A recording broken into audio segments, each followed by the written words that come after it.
Muito bem, hora da gente falar com o Dr. Mauro César Martins. Bem-vindo, Dr. Mauro. Eu que agradeço. Um bom dia a todos os seus ouvintes, telespectadores. Muito bem, você que nos acompanha aí pelas redes sociais, obrigado também. Quem está ligado no rádio, levando a criança na escola, voltando, né, desse trânsito aqui de Presidente Prudente, muito obrigado pela audiência. Hoje nós vamos falar de dois assuntos muito importantes. O primeiro deles é em relação às eleições deste ano, eleição para prefeito e também para vereador. Aqui em Presidente Prudente, a participação dos jovens entre 16 e 18 anos, que não são obrigados a votar, mas têm o direito de tirar o seu título de eleitor, a participação é muito pequena, a porcentagem muito pequena, hein, doutor? O que fazer? Tem muito a ser feito, Eudes. Hoje, de 16 e 17 anos, que é facultativo o voto, nós temos 585 jovens nesta idade. E nós temos 5.512 aptos a terem o título, 16 e 17 anos. Mas apenas 585, 10%, tiraram o voto.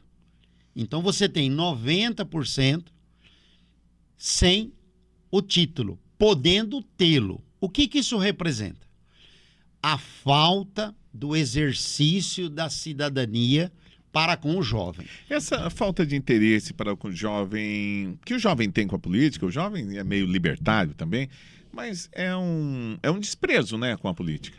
Além de ser um desprezo, eu entendo que se ocorresse dentro da sua casa, com seu pai, com a sua mãe, com um tio, enfim, com alguém da sua relação pessoal, de mostrar a importância de ter a participação na cidadania, isto é, mediante o título e o exercício através dos votos, este jovem se integraria mais rápido ao dia a dia da sociedade. Doutor, a gente tinha educação moral e cívica, quando eu estudei, que colocava a gente na sociedade, nessa época, principalmente de 16, 17 anos.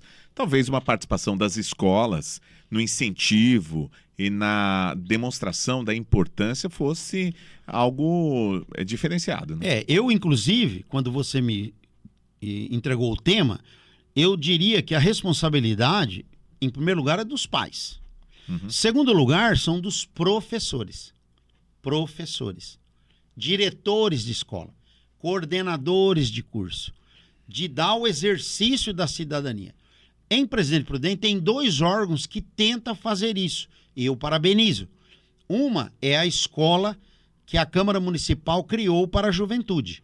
É a Câmara Municipal da Juventude. E a outra é a OAB indo às escolas. Então, lá se mostra a importância do jovem integrado, mas ainda é pouco.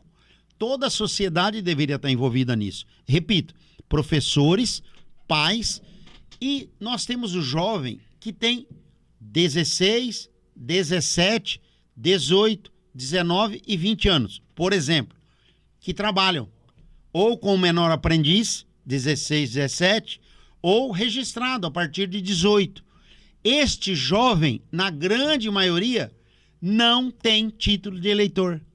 Ele tem carteira de trabalho, ele está dentro de uma atividade do comércio, da indústria de serviço, mas a empresa não exigiu dele o título de eleitor. Eu entendo que deveria exigir, porque como que você vai se integrar numa sociedade produtiva e você não vota?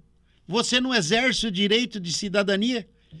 E elege pessoas que estão deslocada do que o jovem pensa.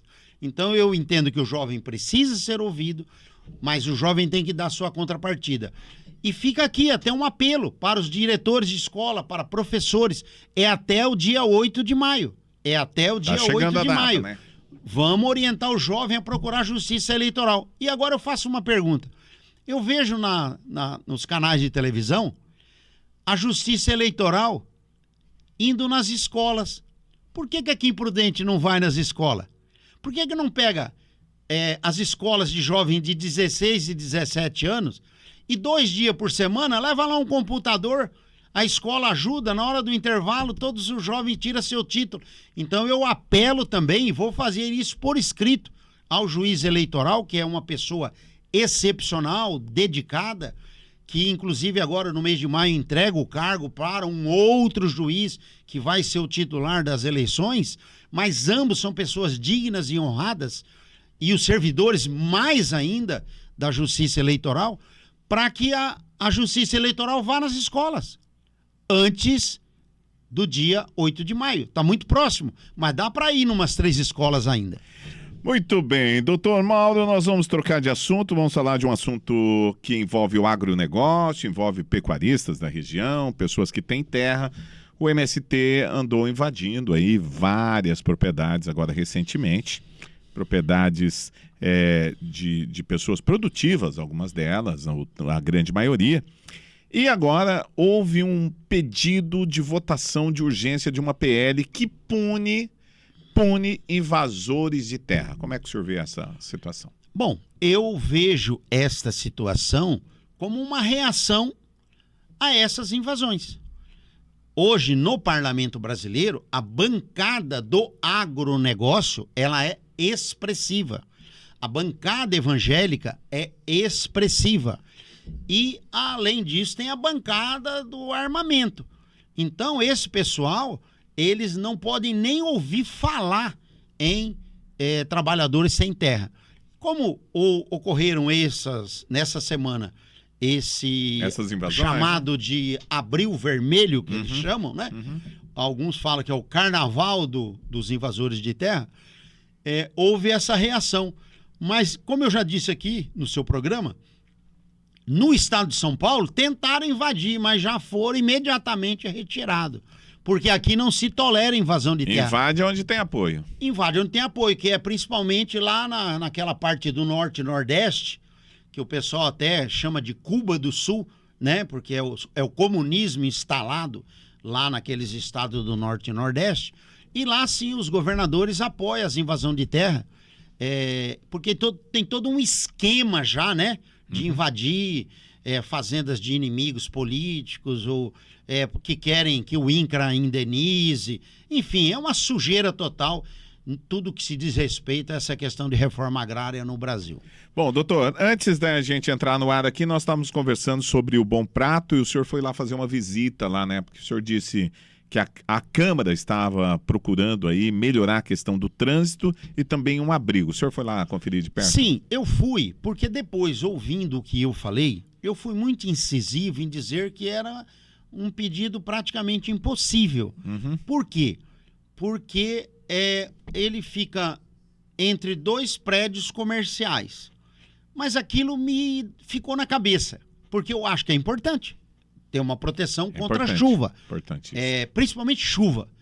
E também o sol, quando for o caso. Se bem que o sol é a pino. Quando eles almoçam 11 e pouquinho, começa, 10 e meia, 11 horas, não está tão prejudicial mas o sol ainda. aqui arrebenta, hein? Mas, enfim, proteção de chuva e sol é importante. Então, eu fui até o local. Fui 2 vezes, por sinal. Uma eu passei, a segunda eu parei e fui ver. É possível fazer uma proteção contra a chuva. Só que vai ser uma proteção de difícil aprovação na prefeitura, mas eu entendo que é possível, porque ela vai, em determinado momento, ela vai ficar muito próximo de um poste de energia elétrica da Avenida Brasil, muito perigoso. Então, como isso é estrutura de ferro, vai ter que ser feito um projeto com a RT de engenheiro, ser aprovado na prefeitura. Quando for instalado, vai ter que desligar a energia daquele local. É possível ser feita a proteção, sim, mas ela é de difícil aprovação e de difícil instalação. Mas como o Bom Prato tem uma administração séria, eu acredito que ele, pelo menos, vai pedir para os seus engenheiros estudarem a questão, que eu entendo que é legítimo, os seus vereadores requererem isso para a população, e vai ser de muito boa valia caso este projeto seja aprovado pela prefeitura e seja aprovado também pela Energisa, porque é próximo dos postes de alta tensão.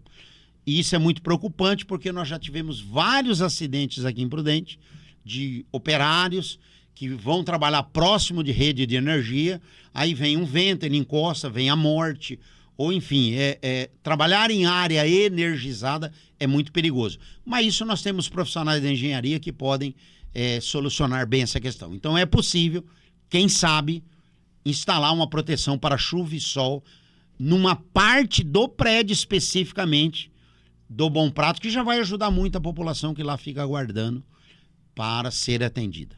Muito bem, tá aí. Doutor Mauro César, obrigado mais uma vez. Presente aqui no Jornal da Mix. Amanhã tá de volta. Com o maior prazer.